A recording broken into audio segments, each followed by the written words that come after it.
speak now about the situation facing the government. As Amanda was telling us just a little while ago, a bit of a marmalade dropper this morning when we found out that they were going to U-turn on a plan that wasn't even written down yet about an increase in income tax. I'm pleased to say we can speak to the Culture Secretary now, Lisa Nandy, about some of this. Secretary of State, thanks very much for being with us and good morning to you. I'm going to start with the budget. I think I know what your answer is going to be, but is it right that the government have now U-turned on this plan of increasing income tax? Well, we haven't confirmed that. We haven't confirmed anything in the budget so far because, as you know, and I'm sorry to say again, but I predicted it. this is a matter for the Chancellor, and all of those decisions will be laid out by her to the House of Commons in just a few weeks' time. We've made a series of spending decisions this week, including investing into clean energy in Wales. We've announcing today an expansion of the entry points to creative careers for young people from working class and backgrounds and from out of London. But I can't speculate about what's in the budget. It wouldn't be helpful or right. Absolutely, and as expected, that's the answer, and I think it's the right answer to give because the budget is coming. The question will be, though, it seems as if you're being bullied by your MPs and others. This government said it's going to make decisions in the national interest. We had the Chancellor just a little while ago saying that we all have to play our part in all of this. And now this reporting that one of the main levers, one of the ways of filling that fiscal black hole of some 30 billion that you say is there, is not going to be taken. It doesn't seem as if you quite know what you're doing. I've known the Chancellor well for 15 years now, and I can tell you that she is solely and fiercely focused on the challenges facing the country and doing what is in the best interests of the country. She's never been shy of facing people down in order to do that in opposition and in government. And over the course of the last few weeks, obviously, I've had some discussions with her and her team about measures in the budget that may affect my department, proposals that we're making, and discussions that ordinarily happen across government. And in every one of those discussions, it's been the public interest that she's completely focused on. Look, the thing is, as you say, you've had these discussions, we've had these trial balloons, however you want to describe it, for the past few weeks, if not month or so, about what may or may not be in the budget. Isn't the fact of the matter now that when the budget is finally presented, any changes you make, you may not get the political credit for because many of the public feel as if they've been deceived all the way along this, led up certain garden paths and then brought back from it. You're not going to get any credit for any changes you make because of the sort of slightly disingenuous way that you've presented some of this before it's even happened. Well, the only test in the end that will really matter is whether people feel better off. We've had the biggest fall in living standards since Victorian times under the last government. And a lot of that has been to do with the fact that we've had an economy that has had low or no growth for over a decade. So focusing on getting the economy growing and pulling every lever at our disposal to help people with the pain that they've experienced over the last decade, whether it's getting NHS waiting lists down. We just had 16,000 more people removed from those lists over the last month, or whether it's measures like extending free breakfast clubs and free school meals to children in schools.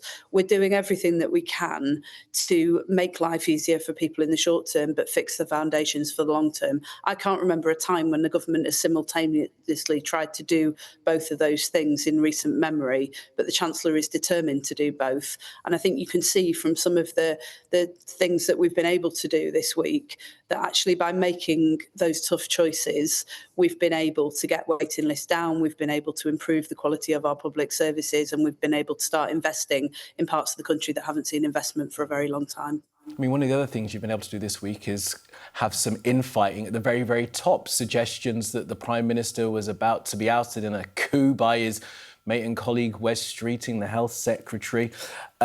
All of that speculation was ongoing as well, wasn't it? So you'll acknowledge it's not been a great week for the party. I think I'm as frustrated as anyone, perhaps more, about the briefings and that have taken place, because every Tuesday I go to Cabinet, I sit around that Cabinet table with a group of like-minded people, many like me, who had a long time in opposition to have a ringside seat that the damage the Tories were doing to our country. Well, you're repeating some of it, aren't you? Wouldn't you say, with some of it? Some of the briefing, the background briefing, the backstabbing?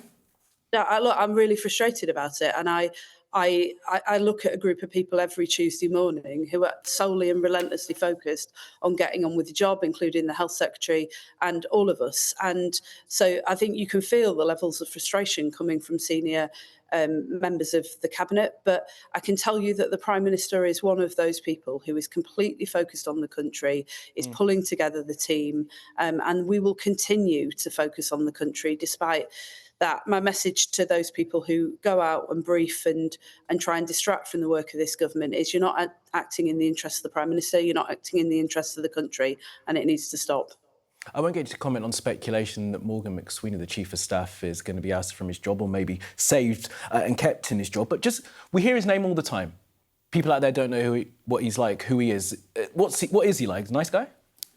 Yes, he is. We obviously, as a government, we don't comment on individual staff members because it would be unfair. People who work for the Prime Minister, whichever Prime Minister of whichever government, don't have the right to reply. But I can tell you that, having worked with the Prime Minister's senior team as well as cabinet ministers for a long time now, not just in government but in opposition, we have always been relentlessly focused on what is happening out there in the country. In the end, the judge of any government is the public, and our reason for being in politics collectively is to make life better for people. So we'll continue to focus on that. We'll continue to ignore any briefings or distractions, and we'll continue to deliver the sorts of things that I'm announcing today. Huge expansion of young people from whatever their background being able to work in our amazing creative industries. I want to talk to you about an amazing creative industry, some would say the BBC. We've seen that they've apologised. They've written a letter directly to Donald Trump. Still outstanding is this question as to whether or not they will pay any damages. We're going to find out from the man himself whether or not he's going to pursue that. On principle of it, if he continues with that course of action, if he continues to be litigious and to try and sue the BBC for damages, how would you feel as Culture Secretary about the BBC paying damages to Donald Trump?